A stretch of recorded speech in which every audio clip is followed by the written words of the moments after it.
In this video, I'm going to review data from a competitive CrossFit athlete named Kyle Ruth during a conditioning session, which he was kind enough to give me permission to share. The data was collected in real time using the Nox mobile app, and it was then automatically transferred to Nox's high performance portal, which we'll be using in this video to analyze Kyle's data. During the workout, Kyle completed 5 sets of an 100 cal bike erg, resting about 3 minutes between sets while wearing the Nox wearable device on his outer quadricep muscles. The first set here was done at around an 80% effort. In each set, Kyle increased his intensity, finishing with the last set at around a 90% effort.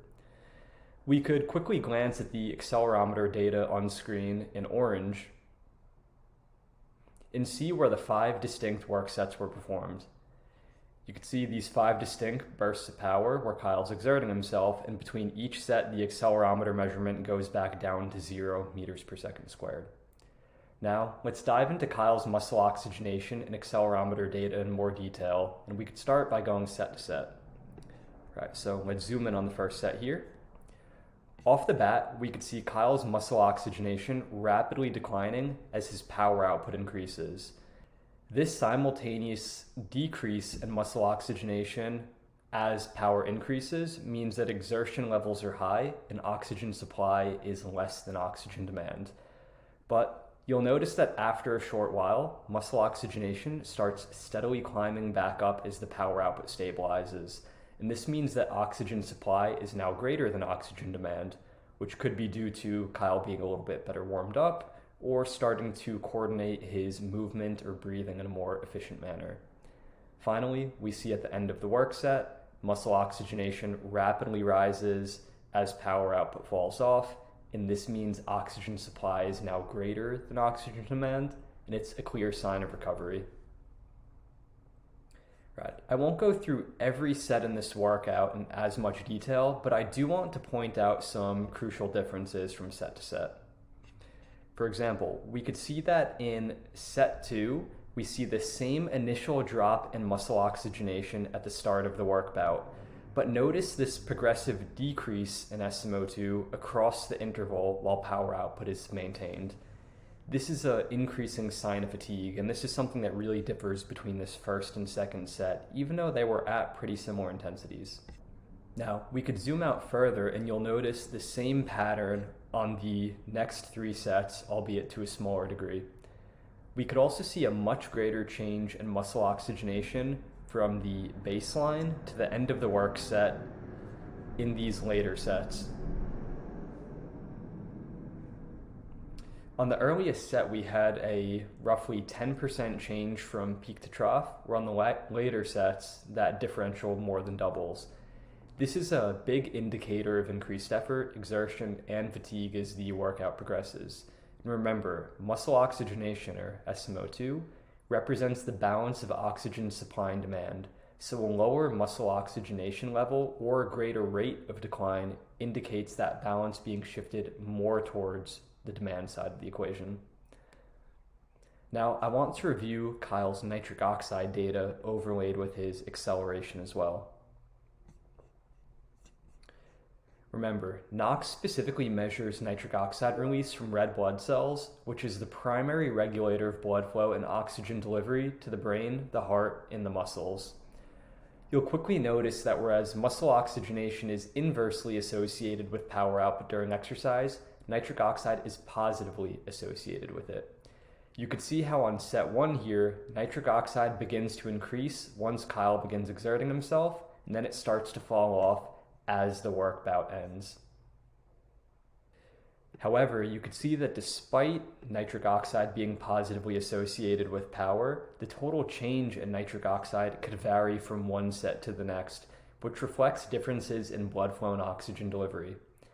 Interestingly, you'll recall that on set 1, muscle oxygenation began increasing after the initial drop, whereas on set 2, it continually declined. This continual decline in muscle oxygenation indicates that oxygen demand was greater than oxygen supply, which we could now see was likely related to lower nitric oxide levels during the work bout in set 2 as compared to set 1. You'll also notice these big increases in nitric oxide during the rest periods between sets, and this is a measurement of reactive hyperemia, which is the increase in blood flow and oxygen supply following the cessation of mechanical compression on the blood vessels during exercise. Interestingly, Kyle reported that his legs were feeling pumped during these rest periods, which jives with what we're seeing here. Now, let's zoom out a bit more. We already talked about muscle oxygenation trends for all of these intervals, so I want to focus on the additional information we could glean from measuring nitric oxide. You could see that from set 1 to set 2, the nitric oxide levels declined, then increased again during set 3, before declining again on the last 2 sets. Interestingly, Kyle intuitively realized that he could influence his nitric oxide levels with his breathing, which is something many athletes that have tested the NOx wearable have identified. Specifically, Kyle stated, quote, "There seems to be a connection with depth of breathing and nitric oxide. Breathing deeper seems to create ramps of nitric oxide during the intervals," end quote. Throughout this workout, Kyle used his nitric oxide level as a feedback tool to regulate his breathing, and on set 3 we see that allowed him to reduce his RPE and maintain his power output with a much less rapid decline in muscle oxygenation. Following the workout, Kyle reported that these intentional breathing manipulations, quote, "really worked well until the last 2 intervals. Then I was just breathing at a maximal rate to sustain my effort, which would make sense why nitric oxide dropped there," end quote. We could also see that on these final 2 sets where Kyle's nitric oxide levels dropped off, he had a much greater change in his muscle oxygenation. Now, let's take a step back and do a big picture overview of what we learned in this video. To start, we learned how to assess an athlete's physiological response to exercise, which gives us a much more clear understanding of how hard someone's pushing their body, and having this data available gives us the opportunity to train based on actual biological performance indicators, opposed to just using power or speed. For example, an athlete's real-time biomarkers might indicate that they're stressing their body more or less than expected or desired, and we could use this feedback to modify their intensity on the fly. We could also identify when an athlete's proximity to failure is decreasing, which could be used to help manage their training loads within a session.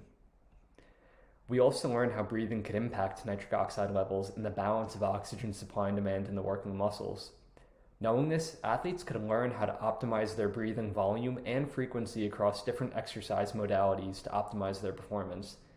And finally, we could use all of the data that we collected in this workout to help steer our decision-making process for future workouts. For example, let's say Kyle repeats this exact same workout next week, hitting all of the same times on each of his intervals. In that case, we could compare his biomarker measurements from one week to the next and see if and how his body has adapted to training, which could help him decide how to best modify his training plan going forward.